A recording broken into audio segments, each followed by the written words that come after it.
আসসালামু আলাইকুম। আশা করি সবাই ভালো আছেন। আল্লাহর রহমতে এবং আপনাদের দোয়ায় আমিও ভালো আছি। তো আজকে অনেকদিন পর বিভিন্ন সমস্যার কারণে, নিজের অলসতার কারণে আপনাদের মাঝে আমি আসতে পারি নাই। সেজন্য আমি অত্যন্ত নিজের অন্তরের অন্তঃস্থল থেকে ক্ষমা প্রার্থনা করছি। তো আজকে কোনো টপিকের উপরে আমি কথা বলব না, কোনো স্ক্রিপ্ট নাই, কোনো কিছু নাই।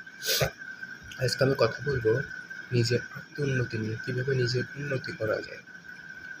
তো নিজের উন্নতি মানে শারীরিক উন্নতি, মানসিক উন্নতি, মনস্তাত্ত্বিক উন্নতি এবং নিজের জ্ঞানের উন্নতি, নিজের অবস্থানের উন্নতি, নিজের ভাষাগত উন্নতি এবং নিজের যে ইচ্ছা আছে ভবিষ্যতে, যে বিষয়ে আমি কোনো কিছু করতে চাই সে বিষয়ে উন্নতি।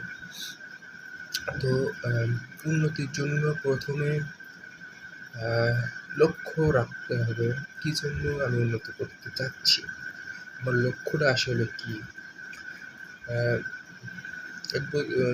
লক্ষ্য যদি নিজেকে পরিবর্তন হয়, সেটি কিসের জন্য পরিবর্তন, সেটি মাথায় রাখতে হবে।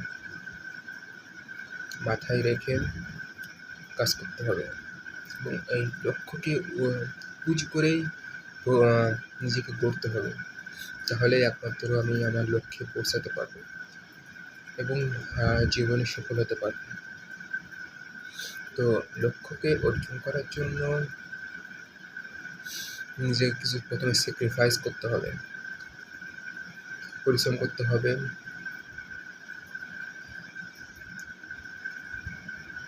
তো লক্ষ্য অর্জনের জন্য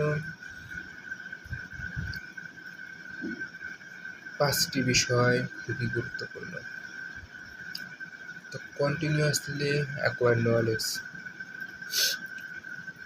জ্ঞান নিজেকে বৃদ্ধি করতে হবে কন্টিনিউয়াসলি, কোনো থামানো যাবে না, আজকের কোনো গ্যাপ হবে না। এমনভাবে নিজের জ্ঞানকে বৃদ্ধি করতে হবে। 2 নম্বর হলো হার্ডওয়ার্ক, প্রচুর পরিশ্রম করতে হবে। 3 নম্বর হলো হার্ডওয়ার্ক, প্রচুর পরিশ্রম করতে হবে। 4 নম্বর হার্ডওয়ার্ক, প্রচুর পরিশ্রম করতে হবে। 5 নম্বর হলো প্রিসিভারেন্স, লক্ষ্যে পৌঁছানোর জন্য যেসব সমস্যা আমার সামনে পতিত হবে, সেই সমস্যাগুলো সমাধান করতে হবে। তো লক্ষ্যে পৌঁছানোর জন্য এই বিষয়গুলো মাথায় রাখতে হবে, তাহলে আমি আমার লক্ষ্যে পৌঁছাতে পারব।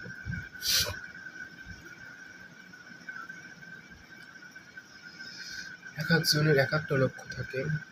আমার একটি লক্ষ্য আছে, যেটি আমি চাই আগামী 4-5 অথবা 6 বছরের পরে আমি যেন সেটি পাই এবং সেটিকে নিয়ে সারা জীবন কাটাতে চাই, অনন্তকাল কাটাতে চাই। তো সেই লক্ষ্যে পৌঁছানোর জন্য অনেক কিছু স্যাক্রিফাইস করতে হবে, অনেক কিছু বাদ দিতে হবে, অনেক কিছু চেষ্টা করতে হবে, তাহলে আমি আমার লক্ষ্যে পৌঁছাতে পারব। এবং লক্ষ্যে পৌঁছানোর জন্য প্রচুর দোয়া করতে হবে আল্লাহ তাআলার কাছে, তাহলে আমি ইনশাআল্লাহ সফল হব। তাছাড়া সফল হওয়া খুবই মুশকিল। সফলতার জন্য পরিশ্রম করা লাগবে।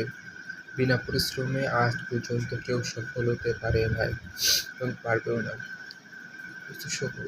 প্রচুর পরিশ্রম করতে হবে, তাহলে একমাত্র জীবনে সফলতা আসবে। তোমার লক্ষ্য যাই হোক না কেন, তুমি যদি চেষ্টা করতে থাকো এবং আল্লাহ তাআলার কাছে দোয়া করতে থাকো, নিজের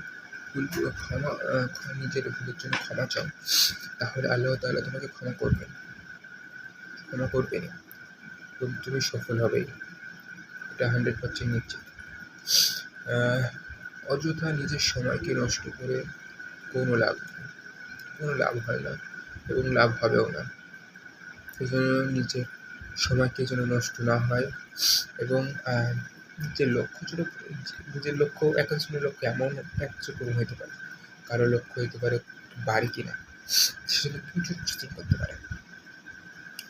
কারো লক্ষ্য চাকরি পাওয়া, সেজন্য সে প্রচুর পরিশ্রম করতে পারে। তো আমার লক্ষ্য এমন যে তার জন্য অনেক কিছু করা লাগতে পারে, অনেক কিছু করা লাগবে। জন্য প্রচুর পরিশ্রম লাগবে, প্রচুর চেষ্টা লাগবে, প্রচুর জ্ঞান অর্জন করা লাগবে, প্রচুর ধৈর্য লাগবে, নিজেকে প্রচুর পরিবর্তন করা লাগবে এবং নিজেকে সঞ্জীব করে তোলা লাগবে। তাহলেই একমাত্র আমি আমার সেই লক্ষ্যে পৌঁছাতে পারবো। এবং দোয়া তো মাস্ট। দোয়া ছাড়া যদি লক্ষ্যে পৌঁছাও সেটি আমার জন্য খুবই একটি খারাপ বিষয় হবে বলে আমি মনে করি। তো নিজেকে পরিবর্তনের সাথে সাথে নিজেকে আল্লাহ তাআলার কাছে দোয়া করতে হবে।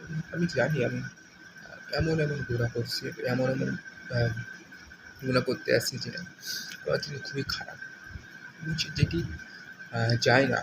কিন্তু এটি থেকে বেরিয়ে আসার একমাত্র উপায় হলো ধীরে ধীরে চেষ্টা করা, ধীরে ধীরে ছেড়ে দেওয়া। তাহলেই আমি আমার লক্ষ্যে পৌঁছাতে পারবো, আমি সফল হতে পারবো এবং এখান থেকে ৬-৭ বছর পরে আমি লক্ষ্যটা অর্জন করতে পারবো এবং লক্ষ্যটা অর্জন করার পরেও নিজেকে সেই লক্ষ্যে টিকে রাখার জন্য প্রচুর পরিশ্রম করতে আমি পারবো ইনশাআল্লাহ। তো এই বিষয়গুলো যদি আমি মাথায় রাখি এবং প্রচুর পরিশ্রম করি, নিয়মিত চেষ্টা করি, নিয়মিত দোয়া কাজ করি, নিজেকে পরিবর্তন করি, নিজেকে সে অনুযায়ী গড়ে তুলি, তাহলে একমাত্র আমি সফল হতে পারবো। তাছাড়া আমি সহজে সফল হতে পারবো না এবং নিজেকে স্যাক্রিফাইস করার অনেক কিছু স্যাক্রিফাইস করার মানসিকতা থাকতে হবে। অনেক কিছু মেনে নেওয়ার মানসিকতা থাকতে হবে, তাহলে আমি একমাত্র সফল হতে পারবো। ব্যর্থতার অনেক কারণ আছে, তবে সেই কারণগুলা উপেক্ষা করে নিজেকে চেষ্টা করে যেতে হবে। আমি যখন কোনো একটি জিনিস পেতে চাই বা কোনো একটি বস্তু পেতে চাই, সেটি সঠিক যে জিনিসটা পাওয়ার জন্য অনেক কষ্ট করতে হবে, অনেক পরিশ্রম করতে হবে।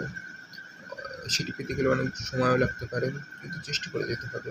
আল্লাহ তাআলার কাছে প্রচুর দোয়া করতে হবে, তাহলে আমি একমাত্র সফল হতে পারবো। নিজের স্যাক্রিফাইস করার মন মানসিকতা রাখতে হবে, নিজেকে সে অনুযায়ী গড়ে তুলতে হবে, নিজের আত্মশুদ্ধি করতে হবে, নিজের আত্মউন্নয়ন করতে হবে, নিজেকে সর্বোচ্চ পরিবর্তন করতে হবে, তাহলে আমি একমাত্র সফল হতে পারবো। সফলতার জন্য পরিশ্রম খুবই গুরুত্বপূর্ণ, সফলতার জন্য নিজের স্যাক্রিফাইস খুবই গুরুত্বপূর্ণ, সফলতার জন্য চেষ্টা খুবই গুরুত্বপূর্ণ। চেষ্টা ছাড়া কেউ উন্নতি আজ পর্যন্ত করতে পারে নাই এবং ভবিষ্যতে পারবেও না। সেজন্য চেষ্টা মাস্ট এবং নিজেকে পরিবর্তন, এটা খুবই গুরুত্বপূর্ণ। এই বিষয়গুলো যদি আমি মাথায় রাখি, এই বিষয়গুলো যদি আমি খেয়াল রাখি এবং এইগুলাকে যদি নিজের পুঁজি করে আমি সামনে এগোতে থাকি, ইনশাআল্লাহ আমি সফল হবই। তবে চেষ্টা করে যেতে হবে, চেষ্টা ছাড়া কোনো কিছু সম্ভব নয়। ভুল পদ্ধতিতে কোনো কিছু পাওয়ার চেয়ে সঠিক পদ্ধতিতে পাওয়ার জন্য যে পরিশ্রম করতে হবে, আমার প্রচুর পরিশ্রম করতে হবে, তাহলে আমি একমাত্র সফল হতে পারবো। নিজেকে পরিবর্তন করতে পারবো, নিজের ধৈর্য ধারণ করতে পারবো, নিজের আত্মশুদ্ধি, আত্মোন্নয়ন করতে পারবো।